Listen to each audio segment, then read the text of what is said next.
ஆண்டவர் இயேசு கிறிஸ்துவுக்குள் எனக்கு அருமையானவர்களே, நம் ஆண்டவர் இயேசு கிறிஸ்துவின் நாமத்தினால் உங்கள் அனைவரையும் வாழ்த்தி வரவேற்கிறேன். பிரியமானவர்களே, பொது காலம் 17வது வாரத்தில் வருகின்ற புதன்கிழமை நாம் இருக்கிறோம்.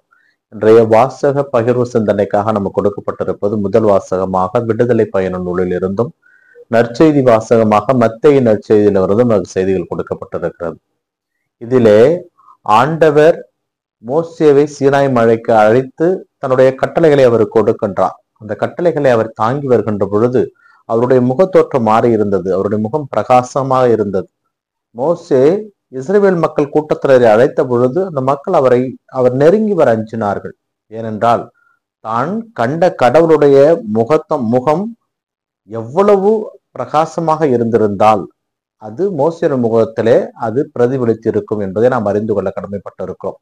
திருப்பாடலை எல்லாம் எப்படி வாசிக்கலாம். 1000 சூரியன்களை ஒத்தது ஆண்டவருடைய திருமுகம், அதை காண நம்மால் இயலாது என்று சொல்வார்கள். ஆனால் மோசே ஆண்டவரை பார்க்கின்ற பொழுது முக்காடு அணிந்து கொண்டு செல்லுவார். பிறகு ஆண்டவரை பார்த்துவிட்டு முக்காடை எடுத்து விட்டு வருவார். ஏனென்றால் அவ்வளவு பிரகாசமான அந்த ஆண்டவருடைய முகம் நமக்கும் கொடுக்கப்படுகிறது. எப்பொழுது என்றால் தேவையில் இருக்கின்ற ஒரு வறியவரை தேடி சென்று உதவி செய்கின்ற பொழுது அந்த முகத்திலே ஆண்டவரை காணலாம். நம்பிக்கையோடு நம்மிடம் கிடைக்கும் என்று ஒருவர் வருகின்ற பொழுது அவருக்கு உண்டான உதவி நாம் செய்கின்ற பொழுது அந்த முகத்திலே கடவுளை காணலாம். இன்றைய நற்செய்தி வாசகமும் ஏறத்தாழ இறைவனுடைய ஆசிரியை பெற்றுக் கொள்வதற்கான வழியை நமக்கு சொல்லுகிறது.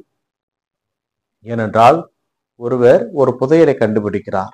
அந்த புதையலை அங்கே மீண்டும் வைத்துவிட்டு தன்னிடமிருந்து எல்லாவற்றையும் விற்று அந்த புதையலை வாங்கிக் கொள்கிறார். ஒரு முத்தை பார்க்கிறார், விலையுயர்ந்த முத்து. அந்த முத்திற்காக தன்னிடமிருந்து எல்லாவற்றையும் விற்று அந்த முத்தையை அவர் பெற்றுக்கொள்கிறார்.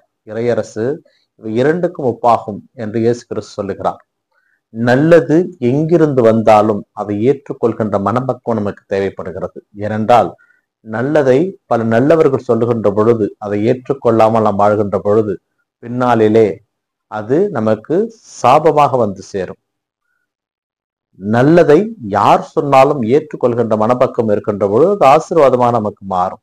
பல வேளைகளிலே பல நல்லதையற்றை நாம் காதிலே வாங்காமல் கடந்து வந்ததனுடைய காரணமாக இன்று பல்வேறு துன்பங்களினாலும் துயரங்களினாலும் நாம் வாடுகின்ற பொழுது, இயங்குகின்ற பொழுது அந்த நல்ல உள்ளம் படைத்தவருடைய எண்ணங்களை நாம் உதாசீனப்படுத்திய நேரங்கள் இன்னும் வலியை நமக்கு அதிகமாகும். அதனால் கடவுள் நமக்கு ஒரு வாய்ப்பை கொடுக்கிறார். விண்ணரசு என்கின்ற ஒரு புதையலை, விலையுயர்ந்த முத்தை கடவுள் நம் கரங்களிலே கொடுத்திருக்கிறார். அந்த முத்தையும் அந்த விண்ணரசு என்கின்ற புதையலையும் நாம் காக்க வேண்டும் என்றால் நாம் கடவுளுடைய நியமங்களின்படியும் கட்டளையின்படியும் வாழ வேண்டும். நான் என்கின்ற அகந்தையை விட்டுவிட்டு எல்லாருக்குமான ஒருவராக நாம் வாழ அழைக்கப்படுகிறோம். எப்பொழுது நாம் எல்லாருக்குமானவர் என்ற எண்ணம் வருகிறதோ அப்பொழுது ஆண்டவர் நம்மிலே உரைகிறார் என்ற அர்த்தம். அதனால் முடிந்தவரை இருப்பவற்றை பகிர்ந்து கொடுக்கின்ற மனப்பக்குவத்தை இறைவனிடமிருந்து கேட்போம்.